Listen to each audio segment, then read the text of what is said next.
Welcome to the Animation Happy Hour, a podcast where we talk about breaking into the animation industry over a couple of drinks. All opinions and views expressed in this podcast are solely our own and are not representative of the companies for whom we work. My name is Ben. I'm Katie. And I'm Garrett, and we're all currently animators at Disney. That's right, and today we are drinking some very special cocktails. The first one comes to us from a listener at Ali Lupa. Like that clever name. It's like alley-oop if you don't know basketball. That didn't even occur. Or I hope that's what it's a reference to. And this person, I was about to say she, but I realized they might not be named Allie. Anyway, the drink is a Mai Tai Down. Very, very clever name, which you'll see why in a little bit when we announce the episode subject and title. And the other very clever drink name, which we got from two different listeners, is called the Stop Mojito. And that comes to us from at Kalos2 and at D Ceballos 95, which might be a birth year, I'm guessing. Are they old enough to drink? I know, I have to do the math very quickly. But yeah. That's right. So today we are so excited because we're taking a little break from the world of CG animation and we are focusing on all things stop motion. Woo! We're focusing on a day in the life of a stop motion animator. And we'll be discussing kind of what an average day looks like for them, touch on the different types of jobs you can have within the stop motion industry, and then discuss some strategies for how best to prepare yourself for a career in the stop motion industry. And as we discuss these things, we'll be working in some specific questions from our listeners. So a big thank you to all of you who responded to our most recent call for questions on Instagram. Thank you so much. Yes, thank you. Thank you. Without any further ado, I would like to introduce our very, very special guest for today. A big animation happy hour welcome to Dan MacKenzie. Cheers. Welcome, Dan. Dan is an incredible 2-time Emmy Award-winning, 4-time Annie-nominated stop-motion animator who is currently working at LAIKA. Though he's a staff animator at LAIKA right now, he has enjoyed a wonderfully successful and varied career working at a number of different companies and has even directed some of his own projects. Dan, thank you so much for joining us, and we would love to begin by helping our listeners get to know you a little bit better. So here's the ever open-ended question. Tell us about yourself. Oh my goodness. So yeah, you covered the top points for sure. I'm a stop motion animator. I've bounced around between LA and Portland, Oregon. I started animating when I was in high school as a hobby, and then went to SCAD, the Savannah College of Art and Design in Savannah, Georgia, for my undergrad. Is that how you guys met? You Katie and Ben and you guys? No. That's actually a good question. Yeah, that is a great one. We met. So I was working at LAIKA at the time on Kubo, and there was like an animation club at SCAD reached out, and I did like a talk with them, or like a kind of an interview over Skype. And right after that meeting, Katie was the first person to email me and introduced herself and said she enjoyed the interview and had some questions for me and showed her work. And nice. It was a great intro. And so, we started chatting then. Yeah, That's Dan awesome. was amazing, and he was one of the rare animators who actually gets back to you when you email them out of the blue. So Dan helped put my work in front of some of the animators at LAIKA, and that directly helped me get the internship that summer. And similar to Ben, I think you reached out independently right after I heard back from you. We were like, oh, this guy's like great. He actually responds. So then I reached out independently. I was like, hey, Mr. MacKenzie, would you look at my reel too? And it was super nice. And I'm sure we were like, Mr. MacKenzie. It is an honor to be emailing with you right now. Yeah. Because definitely in that SCAD interview, I made sure everyone would only refer to me as Mr. MacKenzie. That's right. Yeah. So take note if you want to reach out to Dan. Yeah.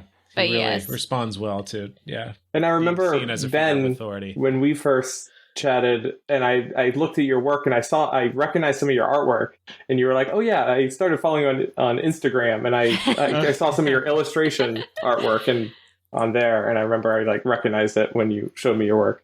Wowza, I forgot about that. Yeah. And then I think we had like a few emails back and forth, and then I finally revealed that Katie and I had been working together the whole time. The whole we were time. tag And we're teaming. actually, dating at the time. But and then, likewise for me, Dan sent my stuff, I think, to one of the facial animation supervisors and kind of helped me get a foot in the door. That was my first animation internship. So Yeah. And I remember we certainly owe him a lot. Yeah. Well, I don't mean to say yes, you owe me a lot. You don't. But I also remember coming out when SCAD flew me and a couple other animators out to Savannah to screen the box trolls, and we hung out that weekend. And I think your interview at LAIKA was either the day before or the day after. It was like right around there for your internship. Right. And I remember like just kind of that being a interesting timing. You're right. And I think so Katie, funny. You had like just heard that you were getting I think the you're LAIKA right. internship. So it was super cool, fun timing. Yeah. And then we were like super We took Dan out for a night on the town. It was fun. We took him to found a haunted house. Yeah, so we went to a haunted house and we got late night McDonald's, and our friendship was born. That's right. We treated him to the finest chicken nuggets in all of Savannah. 6 years? Yes. I think we've known each other 6 years. Oh, wow. So, yes, that was a very long intro. You all know a lot about us now. But I think we would also love to ask you, Dan, more specifically, like what sorts of projects have you worked on? Like, what are some of the big titles or brands folks would recognize? Or little titles, too. Yeah, or I'd love little to hear, titles. like, you know, kind of you don't have to run through everything if you don't want, but just kind of a grab bag of some of the stuff highlights, I guess. Sure. Yeah, I started as an intern on Robot Chicken just before my senior year at school. And then after graduation, I did a test at LAIKA while they were getting ready they had started shooting Paranorman. And I did an animation test there.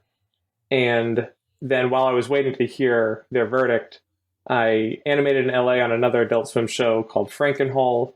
Oh, and then, not Frankenweenie, strangely at the same time, they were both shooting. Oh, really? Yeah. But then I was hired as an assistant on Paranorman and began my journey bouncing between LA and Portland, Oregon for the next 8 years.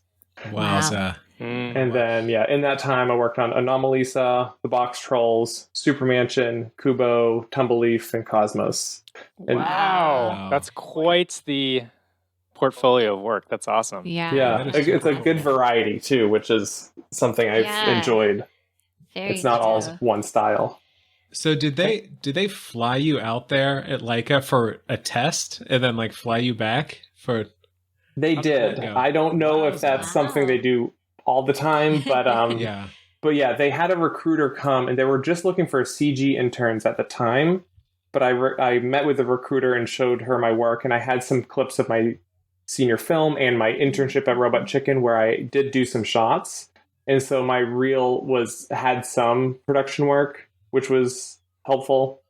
And Brad Schiff, who's the head of animation at LAIKA, saw it and sent me an email.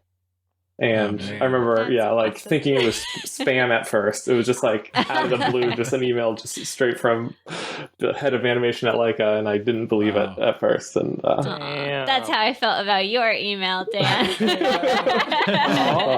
Yeah, Katie actually deleted the email she had from Brad Schiff and just focused on the one from MacKenzie, right? Yeah, that's awesome. And I remember too, like, we always tell our listeners to stalk animators and like follow their work. And I feel like you were probably, I know that sounds creepy, but you were probably the first animator that I really like had researched and like looked up. And you were awesome because you were one of the rare people who kind of left the paper trail of your reels online, so I could kind of see how your work and skills developed with each project. And like you had like I don't know, like a different reel every year and had kept that on your profile. So it's helpful to me as a student seeing like that progression and realizing like, okay, like you can build your skill set and get better over time. And yeah, it's awesome. So thank you for that. Of course. Yeah, it is. Even for me, it's fun looking back and kind of seeing, you could see between the years of like where big growth happened. I have to ask, you worked on Tumbleleaf, right? Yeah, I was on Tumbleleaf from season 2 through the end, so season 4, so 2.5 seasons. Oh, dang. You might have had some overlap with Isabel, my girlfriend. She was a story artist on Tumblr. Oh, really? Season 2. But she said she didn't have a much like interaction with the animators because I guess the story artists were like in this like one room that was like the only air conditioned room in the whole studio, and then like the animators had to like work with. Was it like really hot or something? Yeah. It apparently once I joined, they got the AC like working overtime like a couple months after I started, so I got like a sense of it. But they had already done like a season and a half of just like in like, because it was in Sun Valleys, which is even like north of Burbank. Gosh. Wow. Oh my gosh. And yeah, so I got a taste of the high heat, but luckily they fixed it by the time I was really settling in there. Wow. The animation is beautiful on that show. I mean, everything about that show is just like so cool. Yeah. I was really proud to work on that. Yeah, especially like for a preschool show, it's so much more beautiful in every way than it needs to be. But now as like a new parent, I definitely appreciate that of just like, yeah, that's true. So Dan, I would love to hear a little more about kind of how you first got into animation. Yeah. Just started as a hobby in high school. I got some clay and a webcam, and just after school, late nights, weekends, I would just like make little clay creatures crawling around in my parents' basement. And so cool. Yeah, it was just some online videos I watched, and it looked like something I could try at home because I already had like a little webcam and clay. And started I joined a couple animation forums online to learn some of the basics, like animateclay.com and stopmotionanimation.com, which are still around. Oh, wow. Yeah. Nice. And found kind of like a cool community that was also kind of just like, at least even just from a fan perspective, like into just online, like Brick Films was one of them, which is like Lego movies and just claymation. And this guy Knox, he made like little blue simple clay characters that were just like comedic shorts. And basically, I started making shorts and to put onto like newgrounds.com and YouTube. Oh, no way. Yeah. And then I showed a couple in high school for like the talent shows, like when everyone was doing like live performance stuff. I like the nerdy guy wheeled out like the projector. And that's awesome. That's so endearing. That's so cool. Yeah, it was kind of like the after intermission part, so I had time to set up. And then film festivals. After that, I was able to like get one of my shorts, Winter Attack, in a film festival in Chicago when I was like a senior in high school. That's awesome. And so my like mom, grandma, and friend, like we just like flew out to Chicago and went to the Chicago International Real Shorts Festival. Oh my gosh. Nice. And it was that, both the talent show and watching that same film in the Chicago Festival, kind of both of those together solidified my my view of this being a possible career for me. Mm-hmm. Yeah. Without totally knowing how it would happen, but just knowing that I wanted to pursue it, basically. Yeah. That's awesome. Yeah. The talent show was like, people who knew me, but they really enjoyed it. And then the Chicago one was like people who didn't even know the creator of this was in attendance. And so in hearing positive reactions during it, like, really, was exciting. And you thought, gosh, if I'm already getting into film festivals, by the time I'm in my early 30s, I'll probably have 4 Annie nominations. Right? That was always part of my 10-year plan. That's right. Dan, I have to ask, have you watched Parks and Rec Yes. at all? Have you been compared to Ben Wyatt at all in that one scene, like where he goes like the stop motion thing? Yeah, I haven't been necessarily compared to him, but a lot of people send it to me. They're like, "Oh, you'd appreciate this," and it's pretty accurate. Moment. It's very good. So just funny. like he spends, I forget if it's weeks like working on that.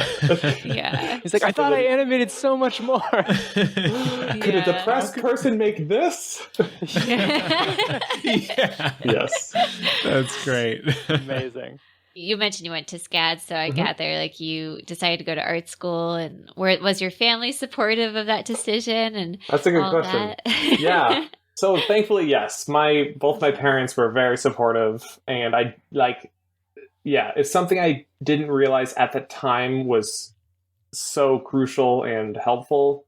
But they were like, they saw that this was kind of a true passion of mine, and not just like a side, like I don't know, hobby for a period of time. It was definitely something like deeper in me, and so they fully supported it. When they saw I was getting serious, they helped me purchase a computer for some of these early shorts, and so that's awesome. Yeah, I had full support of my family, which was vital for sure. That's great. That is so cool. Thank you, Mr. and Mrs. MacKenzie. Yes, thank you, Granddad.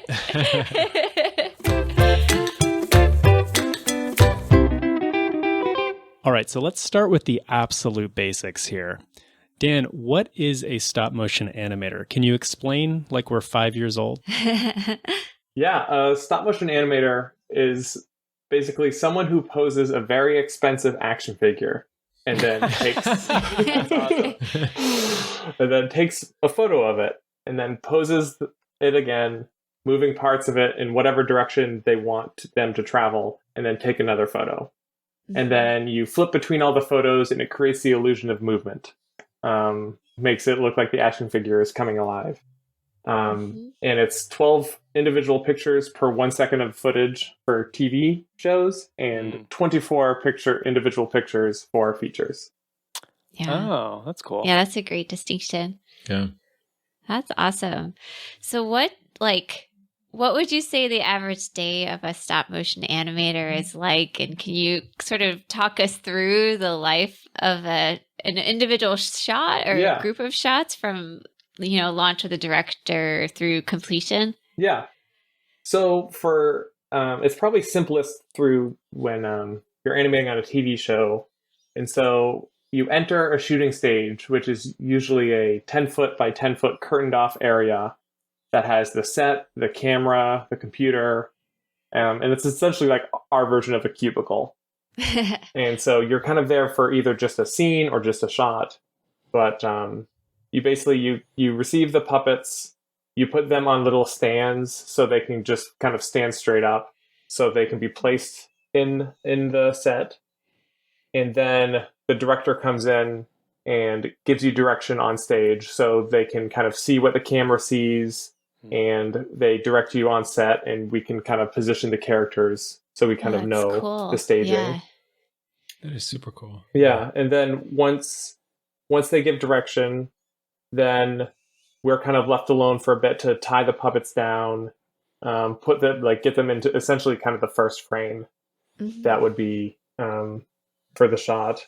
And then we get last looks from all the other departments. So once it's kind of like ready to shoot, your characters are in their first frame. Set department will come in, make sure that everything's kind of glued down so you don't bump anything. Because that's a big thing with stop motion, is like everything needs to be secured down to the set, both the puppet and every art piece, and everything that you don't want like a slight like arm graze to topple over. Sure. And then puppets comes, looks, cleans the puppet, wipes it down, make sure it like looks pristine. And lighting comes, make sure the lighting's right, and if there's any camera move or lighting effect, they make sure that's like programmed in. And then you're launched, and then everyone leaves, and it's just you in the curtained cubicle essentially, and then it's just you and the puppets, and you animate for however long the shot is. A lot of times in TV, it's like you're kind of in there for a day or two for a shot, but it can be longer and it can be shorter. It could be a couple hours. Totally depends. Totally. But that's the time that's probably the most, I don't know, relaxing and like the most pressure at the same time. It seems like such a short amount of time, a day or two for a It depends, because a lot of shots are like, I forget. I mean, Tumbleleaf is different because most of the shots on Tumbleleaf are longer. But something like Super Mansion or Robot Chicken, there's a lot of short shots that are maybe 3 seconds, 3 to 10 seconds. And that's kind of what they'd expect you to get in a day anyway. And so, if you're doing a 3-second shot, you should be able to do 2 in a day with the turnaround time. So sometimes it's just like, you're like, okay, I'm going to try to finish the shot by lunch. And then they can reset me and do another one after. Wow. Oh, nice. Wow. But then there's some shots like on Tumbleleaf or at LAIKA where it's like, no, you're launched and you are hot on that set for a month. Wow. That's awesome. And that's when you get in a real groove, because you just like walk into the work and you just know you're just in the zone all day. Dang. Wow. Yeah. That's so cool. Wow. And so then after that, you finish the shot, whether it's 4 hours or a month. You finish a shot, then you call for the director for approval. The director comes in, at least for TV, the director comes in and approves it on stage. But for features, it's submitted and they can review it in the theater and put it into the cut before they approve it. Cool. Wow. So it's like a little bit more waiting time for feature where you're kind of just like, is it approved? Is it approved? And then you get a call over the walkie or somebody comes to you and lets you know it is approved. Then you pull puppets for a clean plate. So that way, if there's any rigs for the characters or props, they have a nice clean background. And some productions do this first as well. Gotcha. Because as we animate, we drill holes in the set for each like character footstep. And so they kind of want a clean photo of the background in the accurate lighting so they can paint out any rigs. Gotcha. Yeah. Wow. That's very smart. That's so cool. Yeah. So could you tell me, how does that work with, do you ever in 2D, like if you're under such a tight constraint of like, okay, you have a half a day to do this shot, do you do like, if it's on 2s or whatever, do you do a blocking pass and stuff traditionally? Or is it more like just go for it? Hopefully, you know what to do. By default, there's no block, at least on TV. Like, gotcha. There's plenty of times it is a special circumstance. It's a little more complicated, or you got to like time it out, and there is time for that. But but I would say most shots are just you get direction, you talk it through, and you go. Oh my gosh! So that's where you definitely need to gain the director's trust there, because if they kind of know you understand the way they're describing things, you can, you can turn in a shot that is kind of close to what they had in mind. But it does make it sometimes more stressful. And even just from the other perspective, like I've directed my own shorts and projects for like Disney, the Star Wars toy series. And that's awesome. That I got to see the other end of like, oh, that's very stressful when you don't already approve a block, and so you direct somebody and they just are producing the shot and it's never exactly the way you envision. And so I've been able to appreciate both sides of that. So is that also the case in the feature world, that you would just kind of go for it and there's no blocking, or do you have a chance to do it for, like when you're working for LAIKA? For features, there's always a block or rehearse. So you definitely get the direction essentially before you, block it or rehearse it. Usually I'd say, the most complicated shots, they'll have you block it, which is kind of on 4s or just the main poses. Then you get re-reviewed and get direction again to make sure if there's any changes. Then you go do a rehearse, which is essentially the shot on 2s. So every other frame. Wow. And then you get it reviewed again.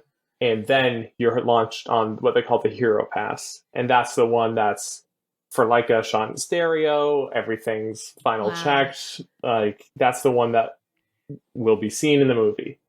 So by that point, you've done it at least once all the way through. So you have that as a reference point, and you have like labs and video reference to look at. But you kind of know where you're going by that point. So that's kind of a big difference between TV and feature. Wow. So this will be a recurring theme in this episode, I'm sure. But I just want to say, I feel like such a wimp talking to a stop motion animator from the CG side of stuff, because we're so like iterative and like, if I want to like change a hand pose or something, I'll just do it on like one frame, and then I might send it to my soup and be like, what do you think of this hand? You know, like I'm always, there's so few times, if ever, that it's like, okay, this is it. You just have to produce now for the next multiple days or hours or weeks, you know. And for those who didn't, maybe this flew by you, but Dana said he does a blocking pass, a pass on twos, and a pass on ones. Those are totally separate passes. So if he has like a 400 frame shot, that means he's doing it 3 separate times all the way through. There's no like, oh, you use what you did on twos to now do it on ones. So you're completely starting from frame 1 really again. Impressive. Yeah. Dang, man. That's incredible. I have to ask, because I know like CG animators wonder this all the time about stop motion. Do things just ever go wrong? Like does the puppet break, or do you get a note really late, or like what do you do and how do you navigate those situations? Yeah, it's definitely very common, both feature and TV, where something breaks, something goes wrong during a shot, and there's different levels of severity with that. But there's been some shots I've done where a puppet broke in the middle of a shot. Like with TV, a lot of times they're wire armatures, and so the wire like always will break someday. Like it's not built to last forever, so you could be in the middle of a shot. And sometimes you can get through the shot with just like maybe add a little bit of wire behind the arm that broke just to finish the shot. Or sometimes it's you pause, you take it, you tell puppets it's a hot puppet, which means don't move anything that you don't have to. And they can repair just that portion if there's just the elbow or something. And then you bring it back in and the shot stays hot, and you like repose the puppet and move to the next frame. And so it's just kind of like a moment that like you pause everything, and it feels like Operation the game, where it's like everything is like you don't want to touch anything. I was just gonna say, I'm sure it feels like you're in like open heart surgery, and you're like, oh, we gotta stop and like go do this. A lot lower stakes. Like, Also, I think hot puppet is my new favorite term. I know, I love like that we term. should be drinking hot puppets right now. I don't even know what that would be, but I think a hot fireball toddy. in there. That's right. Wow.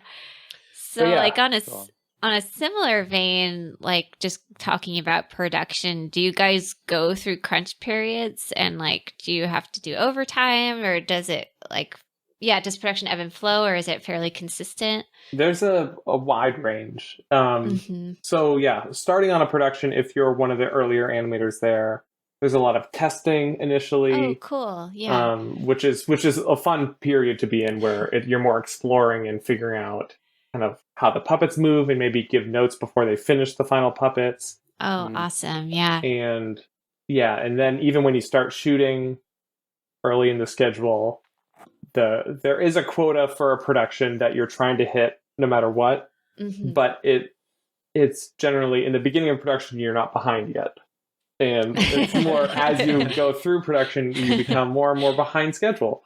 And so usually the last few months of a production, whether it's a TV or feature, it becomes very intense. And the deadline is still the deadline generally.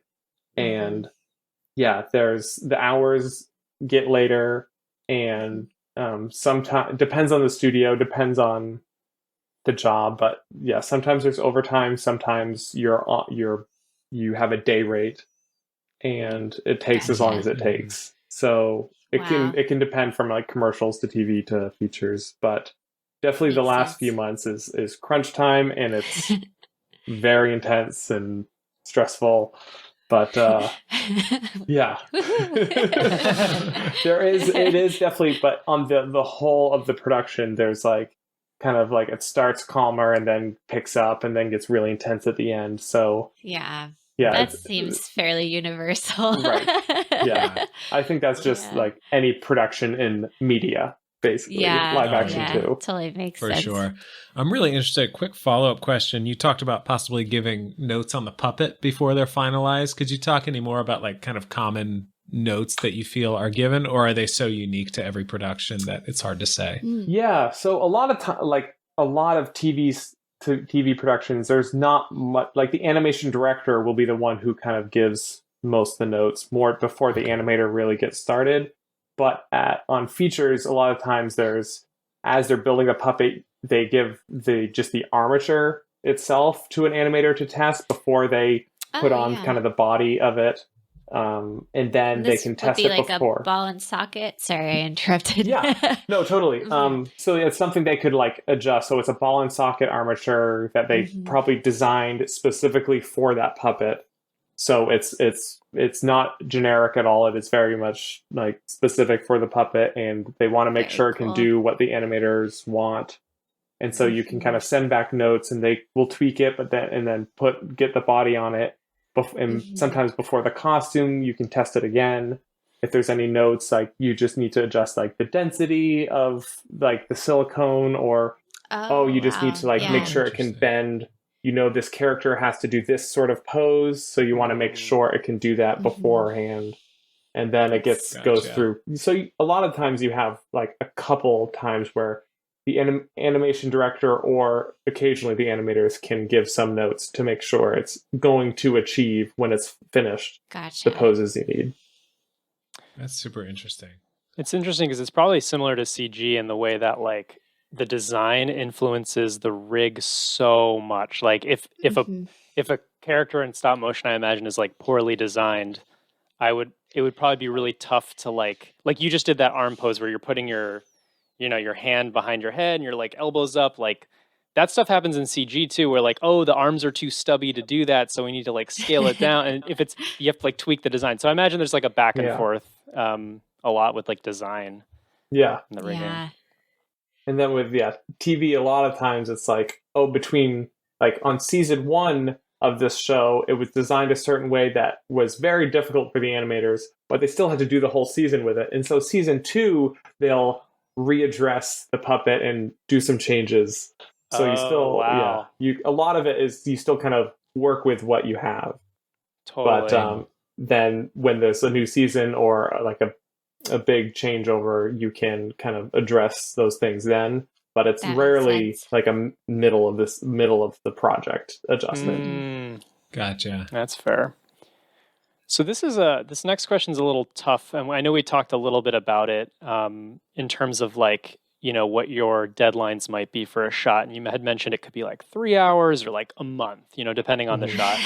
But I guess for like student stop motion animators out there, like, is there a kind of baseline gauge of like what they should be hitting? Like, in other words, like you might be expected to do like 2 seconds of animation in a week, or something like that. I don't know if that even applies, but curious. Totally.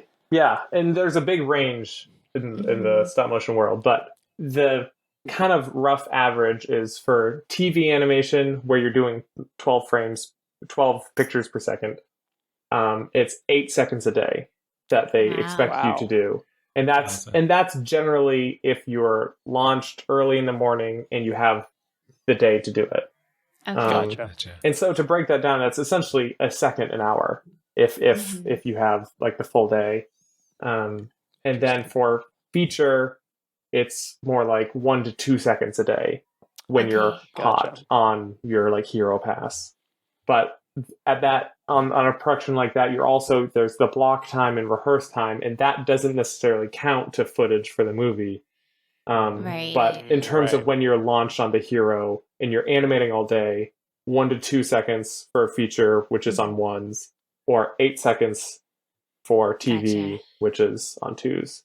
That's And super it can totally depend on the project. Some projects are trying to get 11 seconds a day, and some projects like Robot Chicken's like 10 or 11 seconds a day is their goal. You can't always hit it, but something like Cosmos, which was like a TV special, it was we were going for 5 seconds a day. Wow. So that was kind of like a nice balance. Yeah. That's super cool. Yeah. That is so interesting. Yeah, every project kind of has its own quota that they're going for. And I imagine that varies like with any animated medium, where if you have a shot with 10 characters, that's going to take you longer than a shot which is one character chest up or something like that. Yeah. Yes, for sure. Yeah, like definitely there's times where, when you're kind of launched on a shot or after during direction or right after direction, you can talk to production and kind of give a sense of like, oh, this one for this reason and this reason will likely take longer, and you can kind of, depending on the project, you could have like a frames per day average you're estimating for this shot, and then they can just do the math and be like, okay, we're budgeting 2.5 days for this shot. So if you can get it Thursday by lunch, we're good. And so you kind of know that going into it, and you can almost budget on your X sheet, kind of like, okay, I'm by Wednesday end of day, I want to be on frame 125, and like you kind of like can mark that in the X sheet. Gotcha. That's very good. Another example of how I said that's very good. I meant very cool. That sounds like very British of you to say. Very good. Very good. Very good job. What I did just there was not a British accent, but I don't know what it was. But it's kind of a recurring theme. We talk a lot about just being successful in the industry in general. Such a huge part of it is being a good communicator. Yeah. So it seems right there. I love that just organically came up, because I think, speaking for myself, entering the industry, I kind of thought there would be like this really set in stone scientific formula for like every single shot, every single project you're ever on. And that's just not the case. A lot of times it's kind of changing on the fly. And like you said, you have to just kind of say, hey, because of X, Y, and Z, I kind of anticipate this. And and that's like every production, every movie, every show has different shots that are like a medium or close up with just talking is going to take a different amount of time than like a bunch of characters on screen dancing, and or something with a camera move will add more time. Something with more practical effects will add more time. So it's something that just not every shot is created equal, and so they have these budgeted quotas that are kind of for the average shot. So some, if it is just like on Robot Chicken, a quick shot or like a shot of just a character delivering a line, and it's just for comedic purposes, they'll kind of ask you to do a little bit more than quota, because it's more just hitting certain comedic beats rather than producing like super smooth and subtle performance. So it's just can be a wide range, and it's like, shot specific. Wow. Awesome. That is super interesting. So our next question comes from @ZaraJumps. It's a great one. Thank you, Zara. She was wondering, is stop motion animation always straight ahead? Like, can you describe the workflow for it? Yeah. Essentially, yes. It is. The final pass is always, the first frame is frame 1. Then you do everything in that frame and then touch frame 2 and frame 3 and then all the way through. The somewhat different thing that can happen is sometimes there's multiple passes. If there's background characters that maybe you can't reach, or gotcha. So something to make it sometimes just like in the moment you focus on the main purpose of the shot, and then you can do extra elements after. So that's occasionally happens, but usually, at least on TV, it's everything is generally shot together all at once. But you have the block beforehand for features or for complicated TV shots that you can kind of make sure you kind of know the timings of generally all the performance points. And also you have the dialogue is usually a very good. The dialogue is usually a very good, like, timed out aspect of the shot. So like, oh yeah, frame 100, on like frame 100, this line starts, then the shot ends at frame 125. And yeah, so the dialogue is always a good guide, but even on a show like Tumbleleaf, those shots, if there's not specific dialogue, they can grow to be a lot longer, as long as you're achieving what the action that you want is. Oh, that's interesting. But it's like there's pre-planning, but sometimes that pre-planning isn't a full-on block. It's more just like you timing it out on the X sheet, or you're filming a video reference. Gotcha. But That's it's interesting. But when you do the hero pass, it is from frame 1 to the last frame. Gosh, that's cool. Oh, sorry. We all have all of us. One you at a time. You guys go. I do want to ask more about like the X sheets, because we don't always have that in CG. So when you're lost in a shot, do you receive an X sheet with like the dialogue timed out, kind of traditionally? Yeah, usually it's in Dragon. Within Dragon, there can be somebody who like times out the dialogue in a file format, and you can import it into Dragon and see it on the side of your program. And then you can add your own notes and draw on it within the program. And that's like my most used method. But some people do still prefer the physical paper. And then you can like with a pencil, like draw notes on it in like circle frame numbers and stuff like that. But most of the time I use it within Dragon, and there's it's a pretty like full X sheet. And you can add notes. Dragon is Dragon Frame. Is that the software? Yes. Nice. I do. I think I bring it up later, but sorry. That's actually my that's next like the next question. That's great. Yeah. Perfect segue. Garrett, also remember the other question. I was going to say, do you guys have your follow-ups before I go into the next? Garrett, I was just interested because you mentioned video reference, and so is that like an integral part of your workflow or thumbnails, or I guess I'm curious about that. Yeah, especially at LAIKA, video reference is essential. Because so much of LAIKA style is naturalism, and they want it to look like true muscle is moving the body parts. It's not a marionette. It's a true kind of muscular system moving everything, and the dialogue you kind of the performance is somewhat also something they can approve beforehand as well. So they can kind of approve how you deliver a certain line physically that the voice actor did. And so they kind of, another way they can know what to expect. So do you ever show your video reference to director or soup? Often, at LAIKA, they require it now.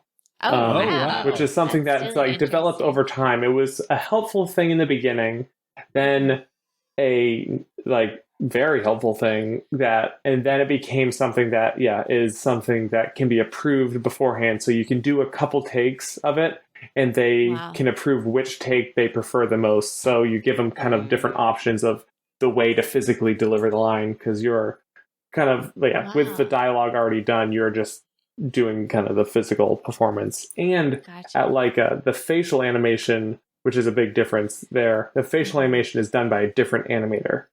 So the mouth and brows is animated already. So you have that as a reference as well. So you know when you do your the live action video reference, you kind of know what like notes to hit. Wow. That's an interesting distinction, actually. Yeah, this facial animation is done by a different animator. Do you guys like collaborate on that, or how does that work? Yeah, so generally you have like a scene launch in the facial animator, and you kind of hear the same direction for the scene, and you can kind of do a lav with or for the facial animator, so they kind of have an idea what you're thinking already.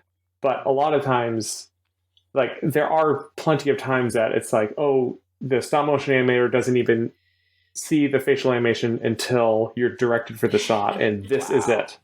And so you can control slightly like kind of when you swap faces here and there, but it is generally planned out, and yeah, you still move the eyes and eyelids, but the mouth, nose, and brows is kind of already printed out and polished and sanded and like a physical thing you're swapping. So it is very strange because yes, we have it like a certain shot in our demo reel, but it's not 100% of that character. It is the body performance, the eye performance, and you are still choosing when to put the face on, but the actual like movement of the eyebrows and mouth to the dialogue is done by a different animator in a totally different method done in CG first. Which Ben did as his internship. Exactly. That's right. Hey. Yeah. I had many. If you watch, it was Kubo, actually. It was Kubo. Oh, Yeah. yes, sorry. So I was going to say, no, it's okay. But if there's a shot where Kubo's like 3 miles away and he has like a little bit of a smile on his face and is not talking, there's a very good chance that I animated that shot. Oh, actually, I think I can remember a very specific example of a poster where Kubo's looking in the giant eye underwater and Kubo's like teeny tiny. Yeah. Ben did that face. Hey. That's right. And there's like Good a job, 90% Ben. chance that another animator animated a shot around there, and I just took a face that they used. Yeah. You don't have to say that. That can be part of the job, though. It's like that's an effective way to get a good That's face. right. I very efficiently identified who that good animator was and used their work. So I'm proud of myself. That actually does remind me on when I was an assistant on Paranorman. I was fresh out of school, and they needed somebody to pose the first teaser poster. And it was basically just Norman, the puppet of Norman, facing a green screen. So they had the background separately. And it was just the back of his head, just looking. Oh, yeah. And so I just found it so funny. I was like, why are they trusting me with this? And then I get there and it's literally just him facing forward. You're just a photo of the back of his head. But I like took it so seriously. I was like, okay, yes. So he's looking right here. He's looking, just a little above the horizon. Okay. And then, the so first funny. teaser poster, I was at the time so proud of it. I was like, I posed that poster, but it was really just like, just a photo of the back of the puppet. Like, That's so That's gotta be funny. pretty special, My though. first shot was the back of Elsa's head, like an over-the-shoulder shot. that's great, though. Nice. Yeah. Awesome. Yeah, those back of the head shots, they're an important stepping Good. stone. Yeah, it's a good starter. Yeah. I had a really quick kind of silly question when we were talking about the animating straight ahead and how the final pass is always like, straight ahead basically on ones. And I was wondering if over the course of animating a shot, let's say it's 10 seconds, it's like 240 frames.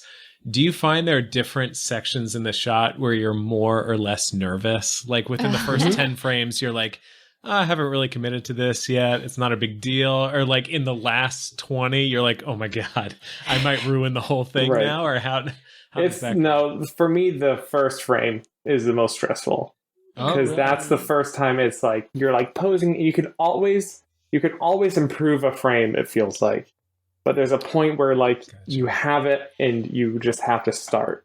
And capturing that first frame is like the starter's pistol, and you're going, and that the stress that comes right before that and with that capture is intense. And so it's that first frame, and then frames like 2 through 20 are generally like, okay, you're going, it's happening.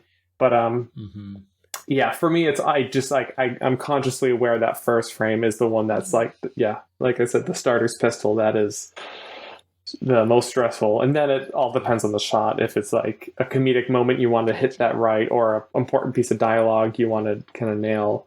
But for the most part, it's you get in a groove somewhere in the middle of the shot, but it's the beginning that I always get most stressed at.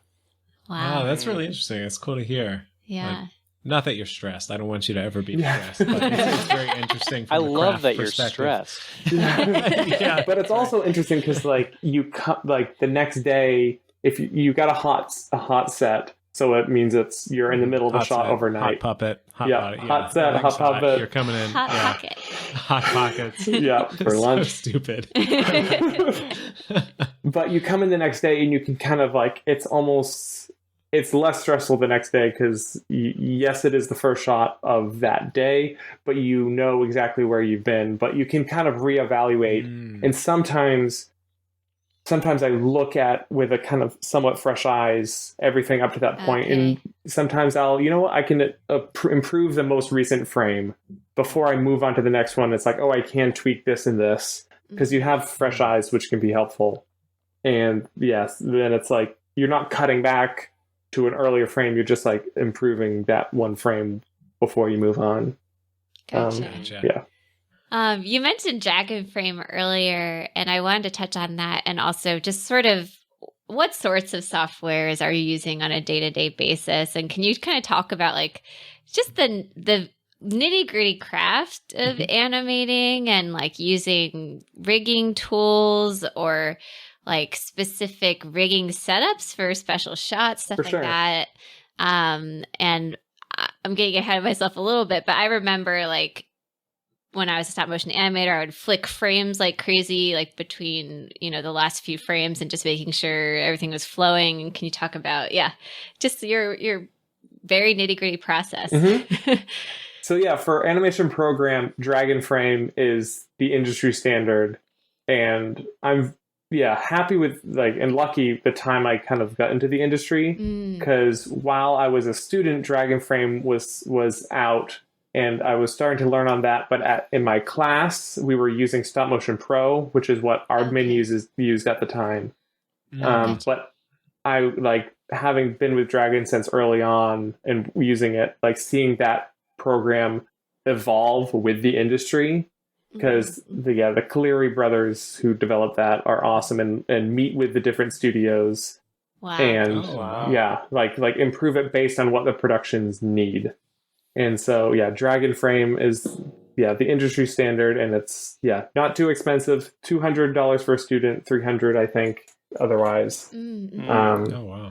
But that's the number one across the board program for a stop motion animator. And essentially it acts as the bridge between the camera and the computer, capturing and storing the frames and allowing us to play back our shots. Yeah. Do you use I remember there was onion skinning and ghosting and stuff like that. Are there any?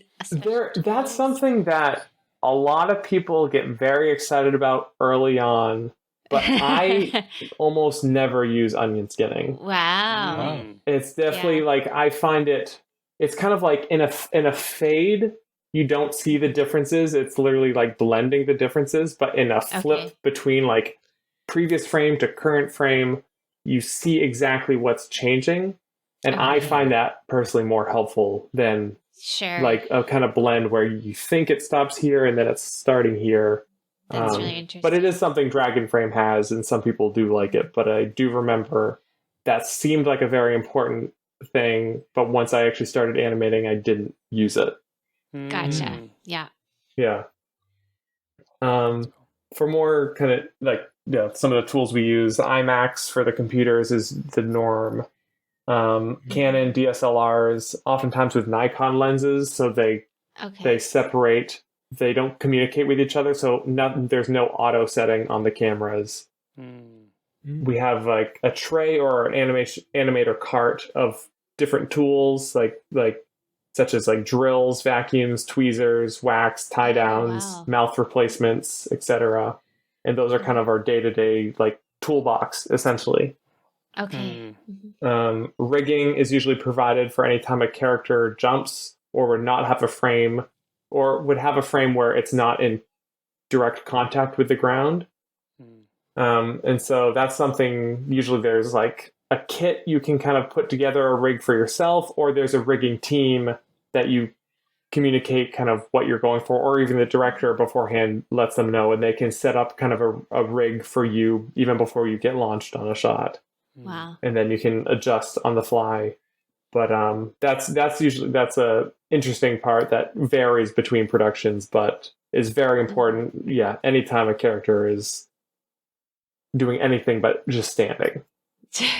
Sure. Sometimes they will make a character a different scale just for a certain close up. Like even on Kubo, there's a shot of his like tear running down, and they made like a 3 times scale RP face, and then had like a practical tear like run down his face. But because they knew the camera would be so close, and they wanted more detail, so yeah, there's plenty of times where a specific shot calls out for a unique either puppet or set piece or whatnot. So cool. Awesome. Stop motion is so cool. As I hear this, I'm just like, I love like the practicalness of like the real things you're interacting with, and like the practical tears. That's so cool. Yeah, it's the part that I find most satisfying, is because I want, like, if I see a puppet, I want to just like physically like grab it and move it into the pose I want, like that's in my head.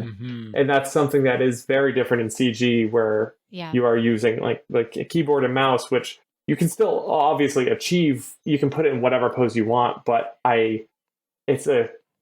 feels like a more direct connection, I guess, because it's literally just you reach out and grab it and push it into a pose. And it's just something that just is more immediately satisfying to me.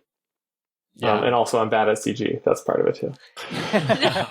I'm sure you'd be great, but that totally makes sense. Yeah, that's really cool to hear. So next question kind of concerns what the normal growth of an animator is like from intern to a staff animator to a lead or head of animation. I know that can be kind of a nebulous, thing to convey and cover, but if you could speak at all to that, I think we would love to hear. Yeah. I mean, a big part is kind of what kind of shots you're trusted with. So an intern would definitely get like background characters or a simple shot. Maybe just like a hand putting a prop down or picking something up. And then it's kind of like, the type of shots you're cast for will vary on, like depending on if they give it to the interns, the assistant animators, the general staff animators, leads, whatnot. And so there's kind of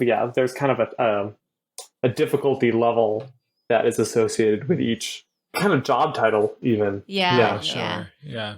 But and the way you kind of could move up is gaining trust. Is if you do good simple shots, you can get trusted with some more complex shots, and you do you listen to the direction, and then sometimes they'll like, oh, we don't have a ton of time to direct on this shot, so we kind of trust you to, here's the general for these next 3 shots I'm directing you in, because you're going to just be launched and do all 3 of these at once. And then it's basically the amount of trust they give you, and if you prove yourself on that stage, then if there's a position that's opened up, they kind of know what you can do, and they would probably oftentimes rather hire from within than get somebody from the outside. Especially if it's within like the same project, like the next season of Robot Chicken or whatnot. Okay. Yeah. It totally makes sense. Yeah. And then another thing is for like animation director, that can change between projects and studios. So that's like someone who's just a co-animator with you on a project at Stupid Buddies will turn out to be the animation director at VixPix, and you go there, and so you're working under that person. Or sometimes it can flip-flop, where then after that, then at Starburns, you're the animation director and that person's an animator. And so it's something that's an interesting part of the like stop motion community, is that you do kind of slightly swap roles here and there, and you're not always like the big fish in the pond, and kind of knowing what you're contributing to the project and what you're hired for. Because it's not something like, oh, now I'm directing this spot and now I'm a director forever. And it's like, no, you're a director for this project. And then the next project, it's kind of a reevaluation, or you're hired for a different role. I feel like that's cool because it probably keeps you on your toes in terms of your skill level. Like you're not always going I don't know, I'm assuming animation directors in stop motion probably animate as well, but it's probably more maybe actually that is interesting. Do they animate or is it more supervising? I'm curious. It's both. So it depends. Like it's when I was animation supervisor on Cosmos, which was a 2-month project, so which is pretty short, and we did about a 20-minute stop motion segment for the show Cosmos. And I was animation supervisor, and we had a team of like 7 other animators, but I was also animating during that. Mm-hmm. So that was like, of course, a little extra stressful. Yeah. Because I was responsible for like the same quota everyone else was doing, but also my job was kind of to work with the director to make sure everyone's on style, and I'm in there for direction, so I can be the person they call if they have a question in the middle of a shot, so we don't have to bother the director each time. So I'm like a second set of ears, but also like a lot of my day is still just animating as well. Gotcha. But there are projects where the animation director doesn't animate at all, and they're just bouncing between helping the other animators stay on style and answer questions and be in meetings for the next setup. So yeah, it can totally vary depending on the scale of the project. Gotcha. That's really cool. I want to ask one more like nitty gritty but kind of fun question, which I apologize is not on the script, but it's off the cuff. But it should be pretty straightforward to answer. Like, what is going on in your head when you're animating? Like, do you listen to music? Do you have like a systems checklist before you decide to move on to the next frame? Like, what's happening? That's a great question. Yeah. So yeah, I know there's that like Richard Williams, like never listen to music. Like how could you concentrate? But like I love music while I'm animating. Like Spotify Premium, like Discover Weekly, let's do it. And then if it's an action shot or something without dialogue, I like podcasts as well. But when there is dialogue, I oftentimes can't do the podcast situation, and it's usually just music. Sure. But yeah, so you kind of can get into the zone, and I like having it is a nice time to, if you're in the zone, having an extra bit of music or a podcast or something in the background is nice. But sometimes I am just like clicking play and it plays the last 24 frames and that little bit of dialogue over and over and over. And sometimes that's what I need to really like stay in it. But for your question of like moving on to the next frame, it's really just a visual scan of everything on screen, because you do have to, like anything you want to move, you do have to physically touch it, and you kind of do the core of the body first and kind of rough it in, and then you're tweaking the fingers, then you're going to look through and tweak the hair, and you make sure everything is like from big to small animated the way you want. And so then you do kind of just like, it's kind of you playback, like looking at different points of the screen. And then once you feel good about it, you click capture and then move on to the next. But it's just like, just like looking at different points of the screen and different points of the puppet to make sure you're happy with where everything has landed. That is super cool. If this is a super quick follow-up, because I know we need to move on, but I'm just very curious. If you realize too late that you like didn't move like a little element, can you like Photoshop it like frame by frame? Is that a thing in the industry? I'm so curious.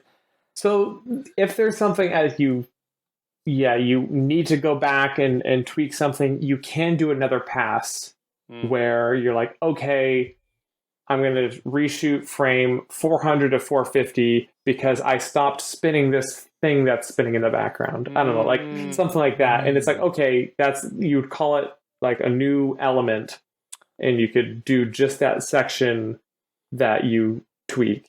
But generally, like the goal is still it's baked within, but there are instances where it's like, oh, I forgot this. Or if there's like a character with a scarf moving and like you didn't move it for a couple frames, you can tweak just that element. But usually you are hopefully noticed something you missed within a couple frames, and then you can make the call of like, oh, okay, I'm just going to cut back 3 frames and we'll be good here on out. So yeah, the goal is you notice it sooner rather than later, but there are fixes. They're like, if something's going to be distracting, they're not just going to be like, well, that's in the movie now. Yeah. Like they will still like in some way address it and find a way to fix it. But and an option is reshooting the shot, and they can budget that into the calendar or into the like big boards and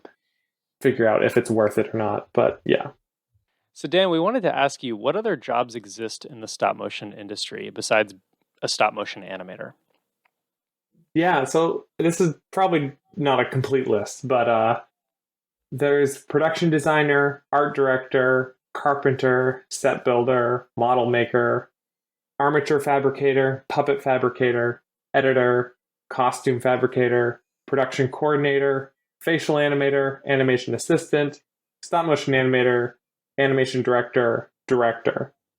And there can be more within each faction as well. Like puppet fabricator at LAIKA, there's actually separately the costume, there's the silicone like the experts, there's some mold makers, there's a lot of sections that, depending on the production, have different expertise. One additional thing I wanted to mention is there is a difference between animation assistant and assistant animator.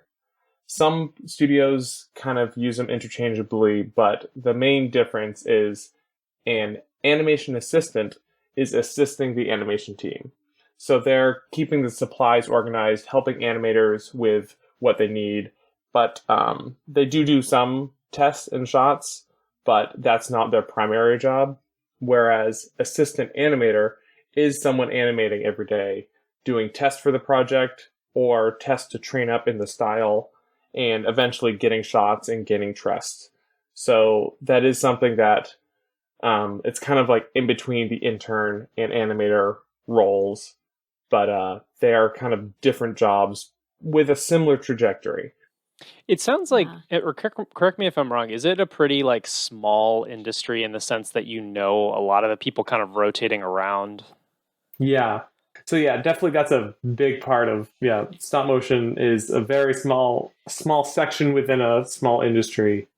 And so many projects start with the kind of animation director or director kind of talking with somebody that's higher up in the project and being like, who do you know that you'd want on this? And there's a lot of times where before they put out a call for resumes, they'll just off the cuff ask the animation director who they want on the project. And it's not necessarily even an application process. It's just, hey, reach out to these people.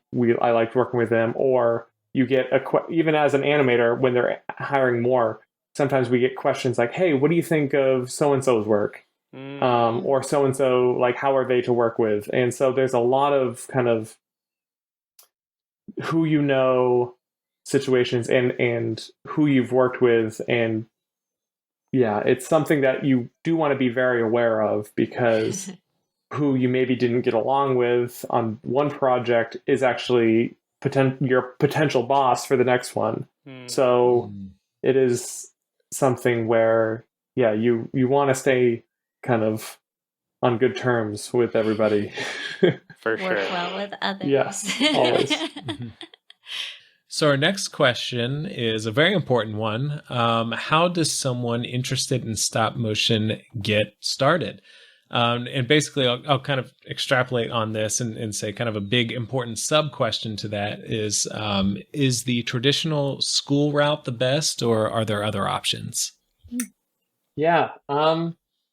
Regarding schools, I would just say do it on your own before spending $100,000 on a school. Like, Nice. that's somewhat can be an exaggeration, but it can be very true as well. Is find out if it is a true passion of yours before putting that much money and time into it.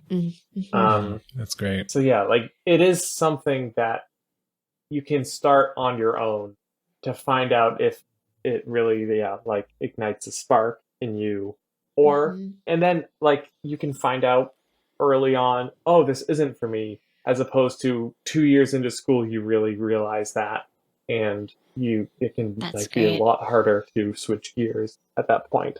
That is a great point you make about, being able to kind of experiment with it on your own before making such a huge commitment as going to like a full undergrad program for it or something. We had a lot of great questions that are kind of related to getting started on your own. So a couple in particular I'm going to call out, and these are from our listeners from at AnimLibs and also at Sam K Tunes. Thank you both for these questions. But there were multiple where basically I'll just kind of ask you generally, do you have many suggestions for beginners to learn the basics on their own? And like how you might do an at-home setup, and then also how you might do like kind of a beginner puppet by yourself. Hot pupper. Hot pupper. Yeah. Yeah. So my big starting point is just play with it first. It should be something that, you are excited to do, you have fun with. So just play, practice the basics, ease in, ease out, bouncing ball. All that is something, in stop motion, it applies to every shot you will do after that. So no need to get complicated right away, and no need to spend much money right away as well. A webcam, clay, or just whatever items are on your desk, and a simple program nowadays, which are like apps on your phone or iPad. But it feels funny to say, but back in my day, I used this free pencil test program that was developed for like 2D animation, but it was essentially just hooked up to a webcam, or at that time a mini DV camcorder hooked up to my computer, and it was called Monkey Jam. And it essentially, like it was just an easy like capture a frame, and it could play it back at a certain frame rate. And then I assembled the shots in Windows Movie Maker, which just came with my PC. And I'd say like you could even start like animating toys before you like spend a lot of money or time building puppets. You can like practice with toys, because something like Robot Chicken is glorified toys that you're using, and sometimes literal toys that they just like add some wire to. And like mouth replacements, right? Yeah, and usually those are stickers. You get little stickers. Awesome. There's just different size stickers depending on the size of the toy, but they're just little stickers you pop on. That's so cool. Yeah, so use hot glue or sticky wax on their feet if you don't want to do the full drilling a hole. Put a threaded rod through the foot, tie downs. You can get away with a lot. That's cheaper, and also ways to teach you that there's not one way to do something, and kind of, I don't know, figuring out how to do it with just what's at hand is a job like benefit that like or a skill benefit that jobs will kind of want from you, especially in TV, where it's like, well, we have this, and this, like, try to achieve what you're going for. That makes sense. Because it's not always a time where they can make a perfectly custom puppet or a perfect this or that. Basically, I just want to stress, you don't need to spend a boatload of money right away. You can fall under that, like, it's same with, like, movies, too, like live action. You can buy a $3,000 camera, but that doesn't necessarily teach you everything, like whether or not you're making a good film or not. Like you could get the Canon 5D Mark whatever they're at right now, but you could also get the simple Canon Rebel that's, I don't know, a tenth of the price, and still make movies with it or shoot tests. And so just you don't need the most expensive stuff that studios buy. Even for lighting too. Yeah, go ahead. Oh, I was just gonna say I love that, and I feel like stop motion in particular I feel like it's one of the first exposures like young people might have to animation. Like I taught this. I was not qualified, but I taught this like stop motion like camp for kids at some point in like a middle school. It was like when I was in college, but I feel like you said, like anyone can kind of like, have like an iPhone and like a tripod and just like get an app and, do a pixelation or something. You don't need like a full rig or whatever. And I don't know. I think that's something that's really cool is the accessibility to it seems really, really like anyone, it's very accessible as opposed to like, I guess CG, you have to like learn the, Maya, you have to learn this stuff, or with 2D, you have to like know how to draw. And I think it's really cool about the medium. Yeah, for sure. And that's a way, like a reason a lot of people do get into it to start with. And then not everyone continues with it, but it is a way to at least like understand and appreciate it quickly. Totally. Yeah. That's totally my own story too, where I started with it because I didn't know how to draw. I didn't know CG obviously or the software, so it was so much easier to set up a camera and just start animating objects. Like I think my first animation I did I used a paper cutout puppet that I made. It was like a little hinge paper cutout. And then I also animated like my desk lamp because it had like nice hinges that could kind of hold themselves, like the Pixar lamp kind of thing. And anything that could kind of hold its shape, I would animate. So and that's perfect. And even for lighting, that's good too. Like that lamp for the next shot you do, you could just like have it pose exactly where you want it to light whatever you're working on. Yeah, very true. Yeah, you don't have to get fancy lights or anything. And I remember doing cheats too. Like you could buy very expensive curtains, or you could, what I did was like buy contract trash bags, like contractor, like construction trash bags, and tape them over the window. Totally. To block out all the extra light and that kind of thing. So there definitely are ways to save money. Yeah, like my senior film at school, I used my bed frame as like the main table and just put like the set on top of it. And there's definitely ways, especially early on, that you don't need to become your own studio, like proper studio to do this. And the other thing I would say is just the internet is your friend. There's a lot of people online that have this even just as a hobby and a passion that want to share this information, and you can learn a lot online with different sites and forums. And I know Stupid Buddy Studios, who does Robot Chicken and other shows, they sometimes have classes or tutorials. Animateplay.com and stopmotionanimation.com I remember helping me early on. There's a lot of just people online that are passionate about this and want to share it, and it's a very kind of like open community. This segues well into the next question, actually, which is sort of about, okay, you've done your work at home, and now maybe you have a reel and you want to start applying around, and maybe you don't have a network yet and you don't know anybody. Do you have tips for kind of navigating the industry as a newcomer and trying to break in? Yeah.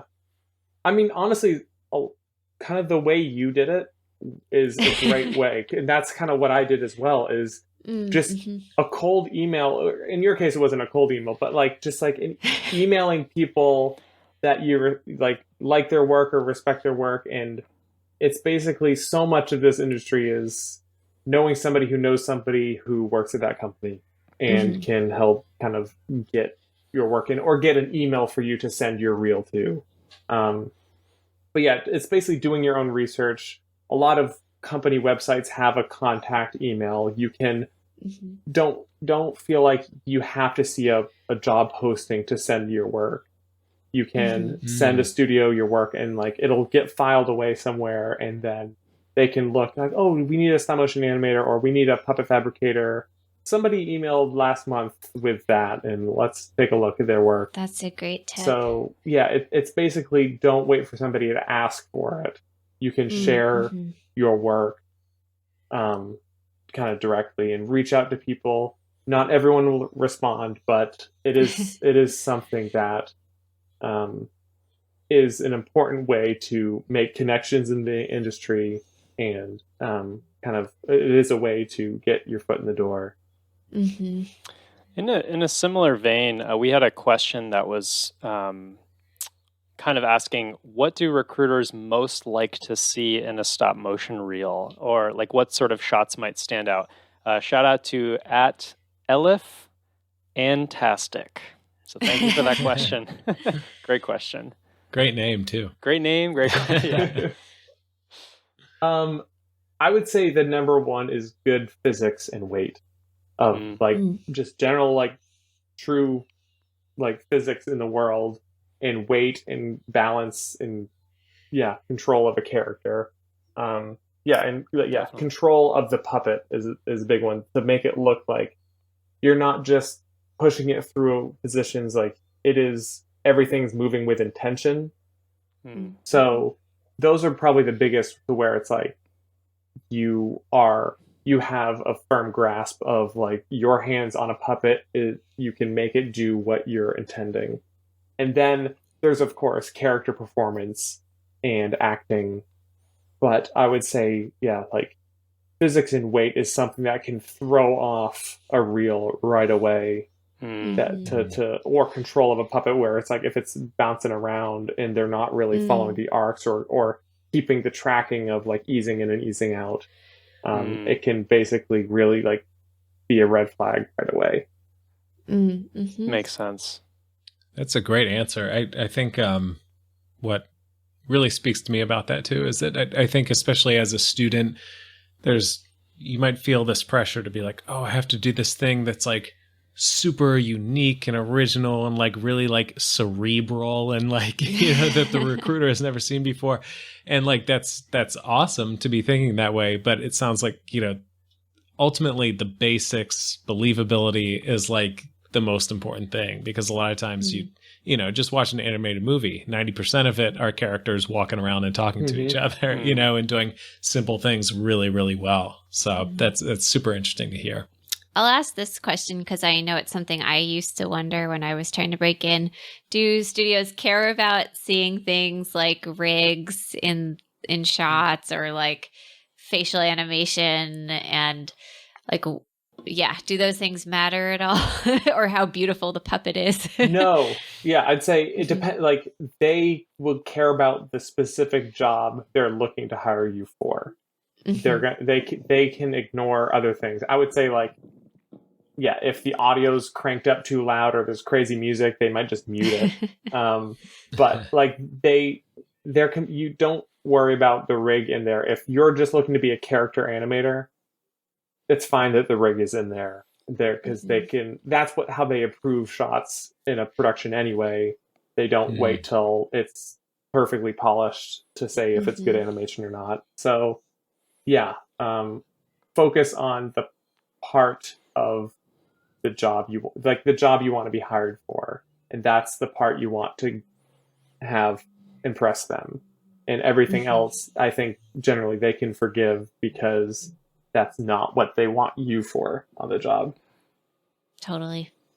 So the next question is from @Sanjomaz, Sanjomaz. Not sure exactly how to pronounce it, but I like it. We touched on this a little bit, just kind of here and there with different studios you've worked for and such, but could you kind of go through, and are there many big US studios for stop motion aside from LAIKA or Netflix or what was this? They said, they also asked, how is Netflix changing the game, if Netflix is in fact changing? So there's a good amount of studios. In LA, there's probably more smaller studios, and then big ones in Portland right now. But in LA, there's Starburns, Stupid Buddy Studios, Bix Pix, Screen Novelties, and then there's commercial studios that will do like some stop motion projects, some other project. But for series, those are kind of the main ones. And then Netflix started 2 projects in Portland, Oregon recently for Wendell and Wild and Pinocchio.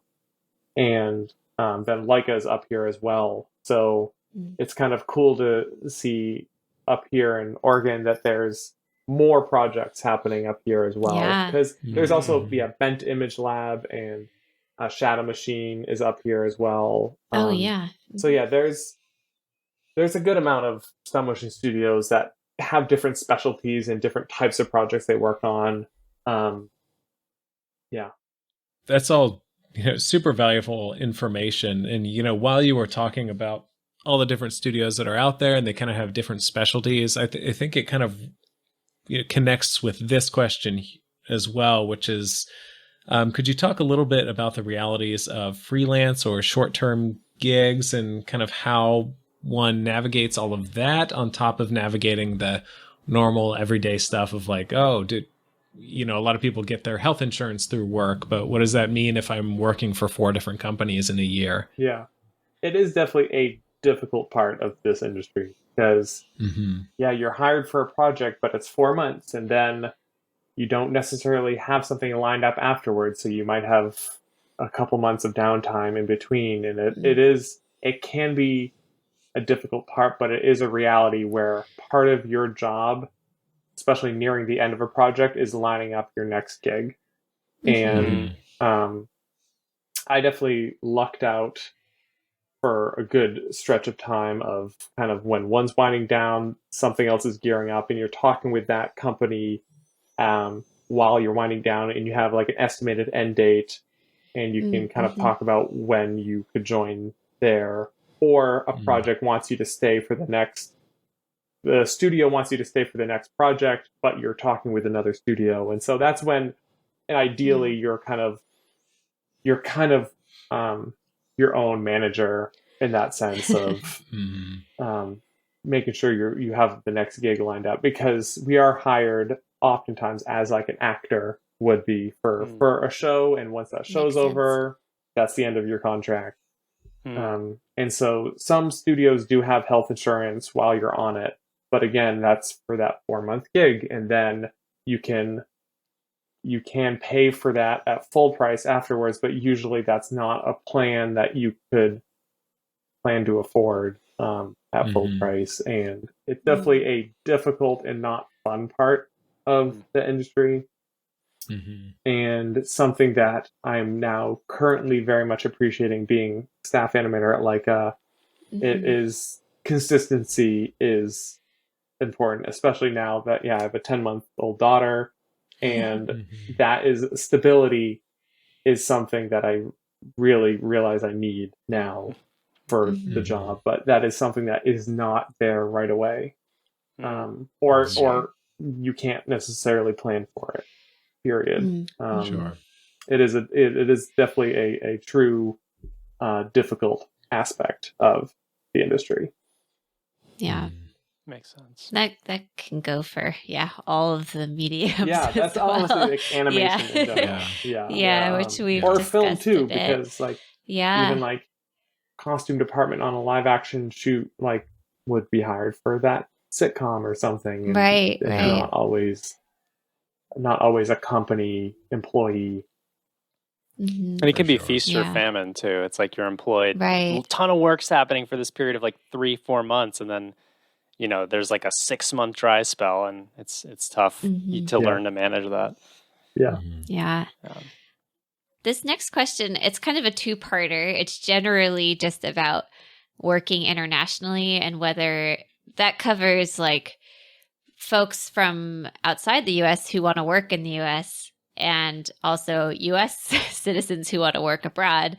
Do you have any advice navigating that? It seems like your career has mostly been in the US, but maybe you've had coworkers who have come from abroad or have worked at Aardman or something like that. Yeah.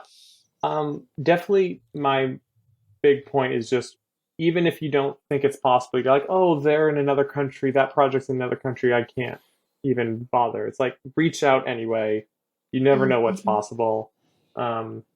Like right now there's like a lot of projects happening and they really want a lot of stop motion animators. But yeah, like, so yeah, they're looking outside of the country as well. But now because of COVID, that there are a lot more restrictions on that. And so it is something, it's still, even if you don't think it's likely or possible, it's still always worth reaching out and kind of sharing your reel or your work. And if it's not that project, at least that someone knows of you for future something. Or if another studio reaches out to that person, it's like, do you know any animators that are free right now? They might be like, oh, I don't, but actually just got this email from this person. Here's their info. It's basically, just that even if it doesn't seem possible, it's worth a shot. Because it is something, it is tricky because there are work visas required. It does complicate things and cost more money, whether for the studio or for you. But it is a route some studios are willing to go for, like paying for a visa for a project if they deem it necessary.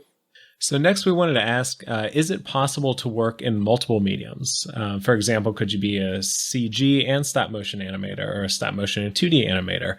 And kind of bounce back and forth, like take a 3-month gig as a 2D animator and then 4-month as stop motion, etc. Yeah, it is, and I think it's a smart way to keep yourself employed as well. Some stop motion animators do VFX animation as well. Like I know some people at Tumbleleaf actually even like started in VFX and then learned stop motion and then became good at that, and then they can kind of flip back and forth because they're usually not overlapping each other too much, those parts of the pipeline.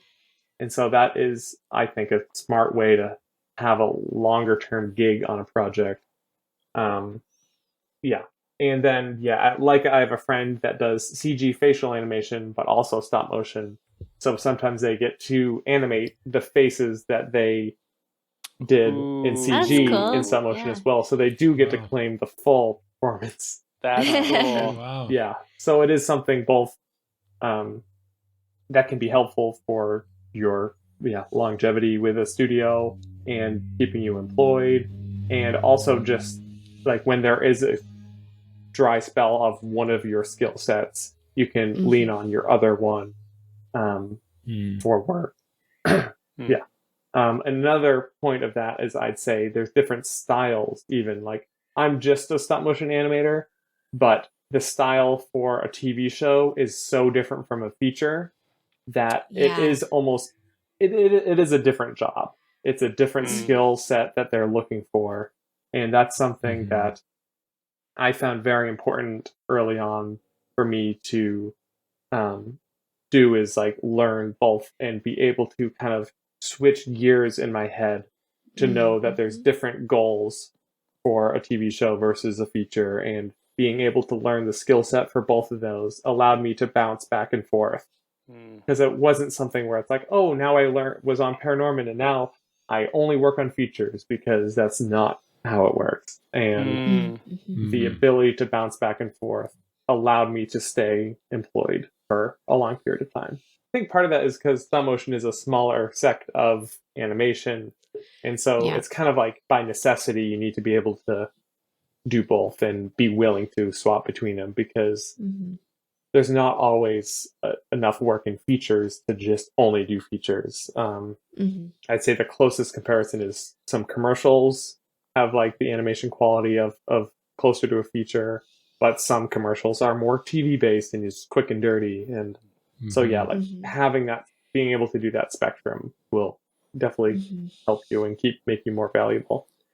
Yeah. This touches on, sorry, we can wrap this question up soon, but I just love like where this is going, where something we talk about a lot is, and you touched on a little bit, Dan, too, with like just experimenting on your own early on and making sure this is something that really speaks to you and you want to do before you invest a ton of time and money in it, is that we think it's really important to be willing/happy doing animation, even if it isn't necessarily like the project that you're the most excited about in the world. Like you need to be happy doing the craft, I think needs to speak to you even more so than the end product, because 99% of the time you have no influence on the end product, and then also a large percentage of the time the end product might not even be necessarily like what inspired you in the first place. You have to be like okay doing an advertisement for underwear as okay doing that as you would for animating on Kubo and the Two Strings or something. And there's definitely like you get inspired for different things, but a lot of times the projects that the final product is not the most fun or like your favorite thing, but working on it is the most fun. Yeah. And then sometimes awesome. the product that's the most artistic and beautiful at the end is actually the biggest struggle during it, and you're sometimes not actually enjoying it as much. Totally. So it can go either direction. But at the same time, like, sometimes there is that fuel when you think like, oh, this will be on a theater screen, and that can kind of like get you going. But it's not always like a perfect case like that. Get that. I have one last question to squeeze in, which is I wanted to ask about mentorship and like how was it learning on the job, and did you have any important mentors and like just that's one aspect of breaking into the industry, which has been huge for all of us, I think. Totally. Yeah. 3 people come to mind right away. And that's while in school at SCAD, Hal Miles was the stop motion professor while I was there. And he used to do animatronics and stop motion from back in the day. He worked on like Terminator 2 and a lot of cool stuff. Nice. But yeah, he was super helpful for me I was learning like puppet fabrication and mold making and set building and a lot of skills on how to make a more proper short film and all different skill sets within stop motion. And so that was something that helped me a lot my junior and senior year in college. And then my internship on Robot Chicken, which was also between my junior and senior year. Sable Forrest was the animation director on Robot Chicken. And I remember I was doing some animation tests, and his critiques on my tests were in some ways more informative than a whole class at school. Wow. And I just remember just like growing so much with his eye on my work and being able to improve that for the next shot, and then him trusting me with actual shots in the show. And he was hugely instrumental. And then Brad Schiff at LAIKA. And so all these were like within a few years apart, but it was these points where it's like if you look at a graph of like your skill set, it's just like the sharp like upward ticks of like, oh, you're learning a ton under Hal Miles and learning a ton under Sable and then learning a ton under Brad Schiff. And they were definitely 3 instrumental mentors growing up growing up in this industry. That's awesome. All right, so our next question's a little heavy, but I think it's still interesting. We wanted to ask you, what's your least favorite part of your job? I'd say stress. Once you're launched on a hero shot, especially in features, it feels like a tightrope act. LAIKA ideally wants perfection, and that can be very scary. No big deal. What's the bar? That's not what they're expecting every time, but that's their goal. And sometimes I have dreams where if my wife or I move or shifts in bed while sleeping, my brain wakes up just enough to track if it's going the right direction. Wow. Or the shot on my head, or that it's easing in or out the right way. And that's when I'm like deep in a really intense shot. So it's not all the time. I luckily haven't had that for a while, but it was definitely something where when it comes home with you, the stress comes home with you. That's where it's probably my least favorite, because I've grown to really appreciate the work-life balance. And that's something that I didn't necessarily have in the beginning of my career. Like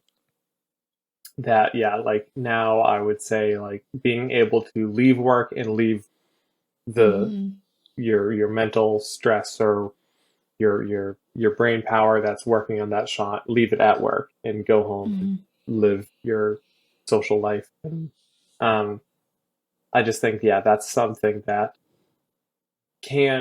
it's a good goal to have, but it's not always feasible. And but it can go the same way the other direction too, where it's like your personal life is a stressor while you're at work. It can go both directions, but I'd say that's probably the most difficult part of the job is that stress can really take over your brain, and even your sleeping brain. That's right. Do you do anything to like alleviate that? Like, or do you have any things that you go to, like, I don't know, meditation, exercise? I've just started with like the Headspace app, like doing some meditation. Jury's still out if it's really helpful or not, but it's not negative. So it's at least net neutral, if not positive. So but that's not something I tried at the time, like when I was having that stress. So, gotcha. I don't have a good tip for that, but it's really like looking at the whole picture of your life and what your goals are, and it's easy. I shouldn't say it's easy, but like oftentimes I found myself throwing all of me into the work or the animation, or like the senior film and things like that, but that's not a sustainable way to live, basically. You can do that for short spurts, but it's not it's not something you can do forever in a healthy way. I think we all feel very similarly, and also similarly about how it's kind of an evolving skill and like goal to have work-life balance where you're constantly changing what you do to help alleviate stress and create that balance. Or it's almost like a seesaw kind of thing where you're constantly like adjusting and trying to keep things balanced, but sometimes things really do tip one direction and then you have to reset. And that's definitely something we all feel. That's really great. We definitely appreciate that honesty, because it certainly is something that everybody deals with, like Katie said. But next, we want to get to what are your favorite parts of your job? Why does job? Ben get the happy question? I get the freaking downer. Garrett's always talking about scary spiders and the worst part of the job. That's right. Oh, man. My favorite part is pushing the play button while I'm working on a shot. When a shot's going well, and seeing it coming together as you're in the middle of it, and afterwards, just like the feeling when you're happy with a shot and you've completed it and you press play, and kind of realizing like what you created.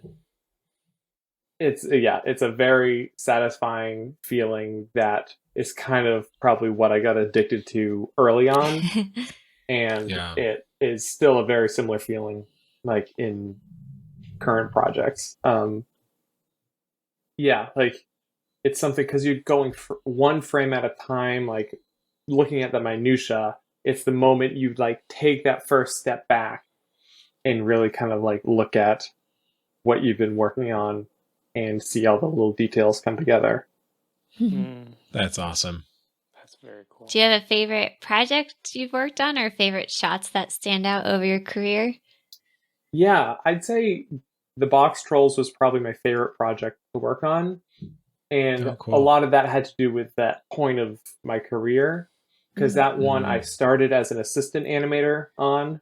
So I was doing a lot of testing of puppets and props before they went on stage, then getting more shots. And then I was promoted to animator during that production and started getting more meaty shots and did a lot with the mecha drill at the end, which was like this giant 5-foot machine. And it was definitely just like a turning point in my career, and also just like an exciting project to work on. And I met a lot of people that became good friends on that. And so as a project, that's a standout. And then for shot, I'd say on Tumbleleaf, there was one that I know Ben is a big fan of. That's right. It's Maple's Sandstand, which was this it's insane. It's out of control. Sorry, We'll put it in the show notes. I'll let you talk in a second, but this shot is just like bonkers. Like it shouldn't exist. Like I love it, but it also kind of makes me angry watching this shot. Yeah. So it was essentially, it's this bear character in Tumbleleaf makes this giant like sand, almost like hotel of sorts, like a sand resort. Like it starts like they're making sand castles, and then just like it's a big reveal at the end. She makes this amazing sand structure, and it was 12 shots in the animatic, but the director came up with the idea of like, you know what, I want to really just combine this into one shot. So it's like one big reveal. Gosh. And so, yeah, they worked with the Moco operator to get a camera move, and I helped kind of stage the puppets through, and we kind of like, that had a lot of back and forth between the director, myself, and the cameraman of how we were going to like stage this and have the camera move, but it could pause in different points to kind of showcase a different section of the set in a different moment. And then, yeah, so especially in the TV world, that's really unheard of. And yeah, so it was a 1 minute shot. I was able to block that out. 1 minute. Yeah. Wow. And some parts were on ones, which also was unheard of in television. I wouldn't say unheard of, but it's rare. And so basically when a camera's moving to avoid the strobing effect, the camera needs to be on ones, and you kind of need to oftentimes animate the character on ones to keep up with that, or at least keep an eye on that to know what's going to strobe if it's like moving back in space, and then you animate it forward and then it moves back in space when the camera moves. So that was like a mix of ones and twos, and just one that like there was a ton of characters in it. Like she's going and revealing like in this next section, and then like 8 clams jump out of the ground and hop onto the bar and get a drink, and an octopus is like serving like drinks and then starts playing the ukulele, and then a beaver makes a table and runs and jumps in the water. It's amazing. Literally, as the shot goes on, it's like a joke of like, okay, what would be like the most ridiculous thing to make this shot more complicated? And it's like you said, it's like, okay, yeah, it's first just these couple characters. Now, yeah, let's have all these clams come jumping in. And now what is this? An octopus like bartender. It's like, what? Like, it really seems like they thought like, okay, how could we make this as complicated as possible? And I give credit to the director, Drew Hodges, for that, because he does excite himself with like let's just make it even more, because this is the finale of the episode, and it's a shot that he's convincing production we want to put more time and resources into. So it is one that like you get. It's not that average 8 seconds a day shot that they budget. This is a special case, and so it made it even more special to animate on that one. And that was a fun one to finish, because on Tumbleleaf they would call like a big epic shot like a meatball. You're like a spicy meatball shot. And at the end of that shot, because it was a month shooting it, they cooked this like actual giant meatball and brought it to me with like a little candle and a glass of wine. As like a little like so treat happy. Yeah, and so that was for many reasons probably my favorite shot that I've animated. Is that the one that led to the Annie nom, or one of your Annie noms? That was so awesome. cool. Yeah. Gosh, if that doesn't do it, what would? I remember you were robbed.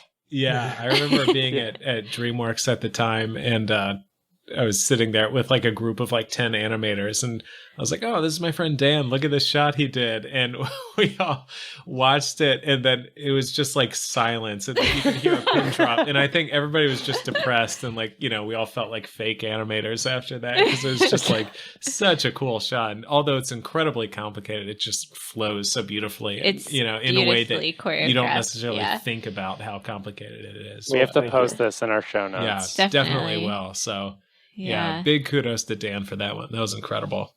Thank you.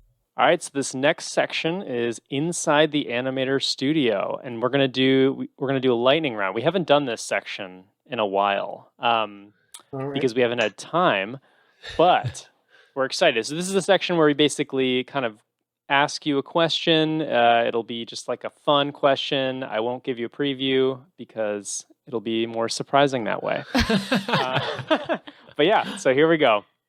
So Dan, what is your favorite drink? That would be a blue Hawaiian. Oh, Blue which Hawaiian. is not to be confused with the blue Hawaii. The blue Hawaiian is rum, blue curacao, I probably pronounced that wrong, liquor, pineapple juice, and cream of coconut. Yum. Oh, sounds delish. Yeah, it's something that it just looks like a fun drink, and it is. But I got it in Hawaii last year. Allison and I had our like baby moon there before my daughter was born, and yeah, it's just like it's delicious. Like I like pina coladas and fruity drinks, and but that particular one is just like good blend of the pineapple juice and coconut and the Yum. That We'll have sounds to great. figure out some pun for that so we can drink it next time. That's true. Wait, so what is if I ask for that and somebody accidentally gives me a blue Hawaii, how will I know? What's the difference? Do you know? The blue Hawaiian is more opaque because of the cream of coconut. It makes it there's like a milkiness to it. Oh. As opposed nice. to the blue Hawaii, I think it uses like sweet and sour mix. Okay. And so it's more clear. Good to And know. so I haven't actually had a blue Hawaii, but the blue Hawaiian, like the cream of coconut, is a part of it that I like a lot. Nice. That's good. Those rum-based cocktails are dangerous. They're Yeah. so delicious, but they're Yes. dangerous. Yeah, they're fun. for sure. So Dan, can you name a particular movie, shot, character, or artist that inspires you the most? I know that's a tough one. Yeah, I guess I'd say it's kind of a cheat, but while in production, specific shots coming in by some of my coworkers are often what inspires me the most. Mhm. It's something where it's like while you're in production, like that is what you're focusing on, like trying to nail these shots, and then when you see one come in for approval, that just like blows you away. And it's like it's something because it's also inspiring because it is the same. That's so That shot true. has some of the same goals you have. So That's great. yeah, it's something that definitely like I feel a specific inspiration from. Mhm. And I'd That's say so like cool. artists before that, like once I was starting to animate, Wallace and Gromit was super inspirational when I was getting started. And like just their style of like the way they do the brows and stuff, and that like I noticed like pulling directly from for my early shorts. And yeah, it's just like that's something that I didn't know too much about before I started animating, but it was one that like quickly inspired me right when I was starting. I love that, and I think that's very relatable to all of us like working on a movie. It's so fun to see what other animators do, and kind of steal from them. Yeah, for sure. That's a great answer. So what is the best piece of advice you've ever received? This is a very high bar for a question. Yeah, and I'm going to disappoint you with my answer. Excellent. That's okay. Just with the animation, ease in and ease out. I'm only half that's a good joking one. because like it is something that it's such a simple early test, but it can really kill a shot if it just like looks like a character's moving and freezes. It can look like a mistake and take the audience out of it. So it is generally my point being the basics are something that are a part of every shot you will ever do. And so it's kind of just like pushing that point again of don't try to rush past them and or dismiss them, because that the way you just do that point A to point B with an ease in and ease out is exactly what you're doing with that arm when you make that gesture, or the head when you like bounce back and forth, or it's something that is a foundation element of everything you'll do moving forward. So Dan, last question. Is there anything you wish you knew as a student or young professional that you now know? I guess, for this, I would answer before going to like a private school to learn animation. This is more than just stop motion, just creative arts in general. It's just be aware. I know you've done a whole episode of it, but like be aware of the cost, financial cost, time cost, but especially financial is just something that as an 18-year-old, I couldn't even comprehend, honestly, what the private school would cost and how long it would take to pay off, especially taking out loans and whatnot. So it's just wishing I kind of did more research or did the math of like look into what the job you want makes in like when you're graduating and if that's something that is percentage wise based on what you're paying to go to school, is that worth it? It's a very tricky situation, because like I would say like the cost of school isn't always worth it, but at the same time I wouldn't change what I did, but I do wish I was more informed going into it. Yeah. That's a really good answer. Yeah. We have mentioned that, and I feel like that's so true. It really cannot be stressed enough, though, because I like what you said, though, too, about like being an 18-year-old.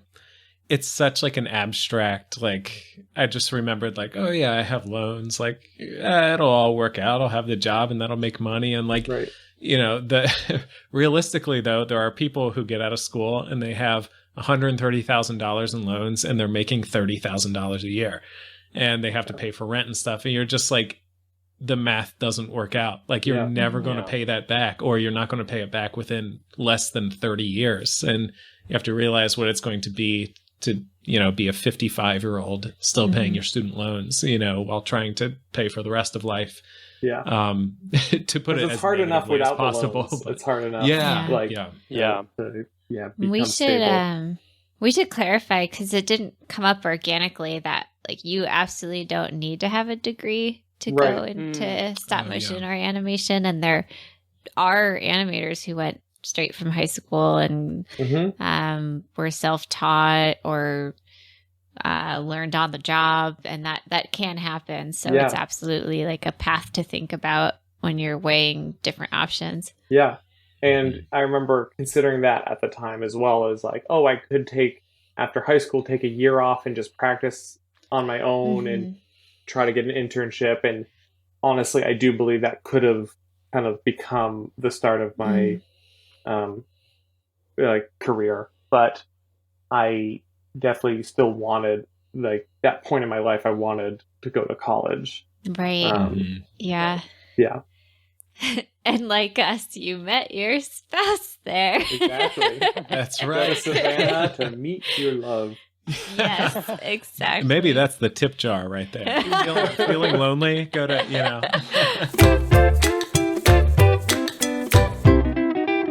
Tip jar. I love that. I love our sound effects things. We're very high budget for that. Yeah. So Dan, we would love a practical tip from you if you have one. Basically just, even though as a stop motion animator, you're alone in your set with the puppets and you're working, that's the majority of your time.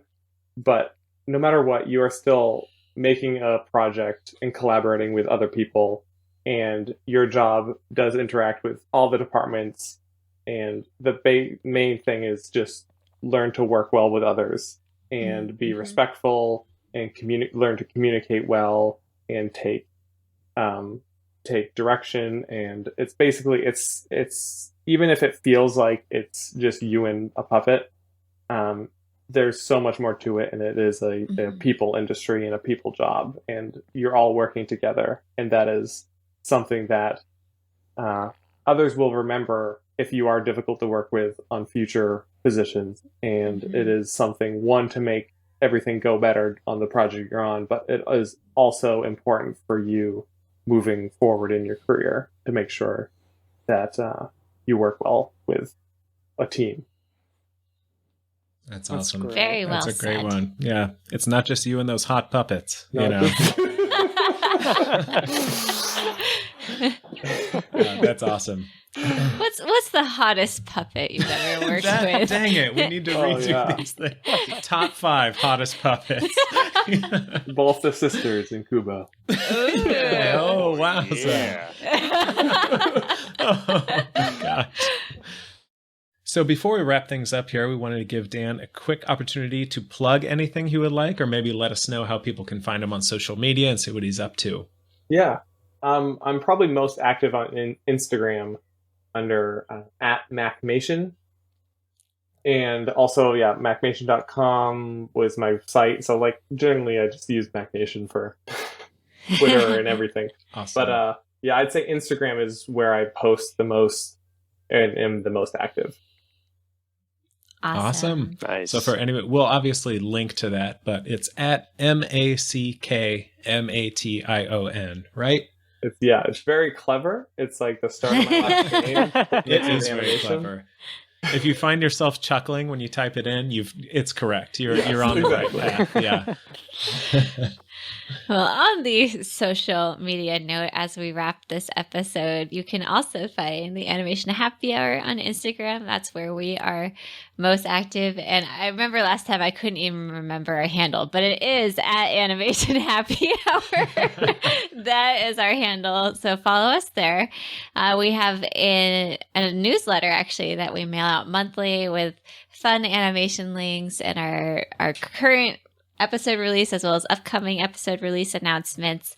And then you can follow us on our website, animationhappyhour.com.